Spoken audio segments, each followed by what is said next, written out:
ịnụta ụdị patina na-abụ mgbe niile ọ na-ekwu okwu especially ọ na-ekwugide gị na-ebo gị ihe mere esi na ime maọbụ si na ime kọnakọna ime ekwe kọnakọna maọbụ si na ibulu ego bunye ndị be unu ime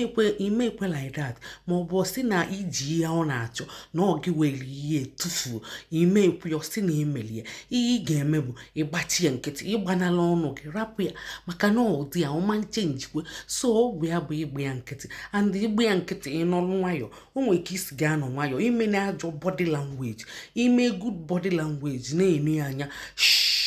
nya ị na-enye shishishishi ka onye amara ihe ịda nzuzu ihe ọ ga-eme bụ na-ege anya efu o mechie ọnụ ya bụ o mebekwa ọfụma okwubekwa okwu dị mma ọ ghọta na ọ dị guilty mana ikwuru etinyelie ihe dị n'ụlọ apụọ ilo mgbe anwa akụwasịba tibesibe ọkwa ihe anyị na-ekwu bụ ka udo dị maka tigbo ụzọ gbuo a na-eme especially na mba United Kingdom ọ dịgo njọ and emechie m nweta ndị ahụ n'ụlọ ọgwụ wee na-ajụ nwunye esi ya ka ezi ka ụdị ya si wee mee ihe dị ona wee mee o wee kọọlụ m akụkọ wee sị mgbe niile di ya si ego one ka ibulu bunye ndị be unu mgbe niile onwekwa ọ sịkwa na obunye nụrụ ọ sịkwa na ọnọkata ọsị ya na o ji kọnakọna ya bụ kọnakọna wee you get what I mean kọnakọna na ịghọtago so onwekwa ihe o ji ọ sịkwa na ọchị ụmụaka ka eke o si gaa na-aga kọnakọna ọnọkata ọsị ya na ịgago kọnakọna ọnọkata ọsị ya na o ji ehu onwe ya aka n'ike ọ bụ ihe dị mmadụ na-agwụ ya o meekwu ya so mgbe niile ya na ya na-agbaga na-eme tigbu ụzọgbu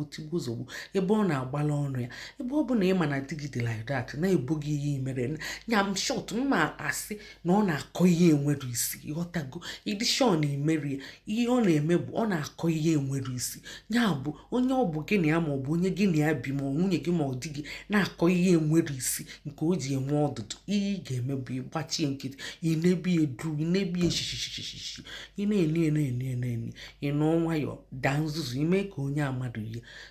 oji nwayọ kwubekwa okwu dị mma ugo abịakwa mana isi ọgwụ ihe dị n'ụlọ abụọ ile atiwesibe kụwasịba na bụ na ụmụaka ọbịa ka njọ ọkwa ihe anyị bịa ka udo wee dị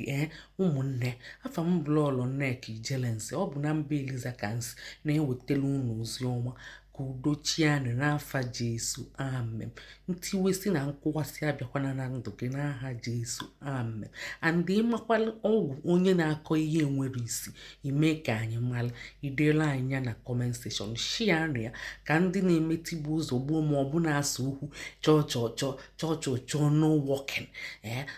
chọọ no working nya anyị mara ndị na-eme eweli enyefa kafa mara ọgwụ a na-enye onye na-eme chọọ ndewo nke emesịa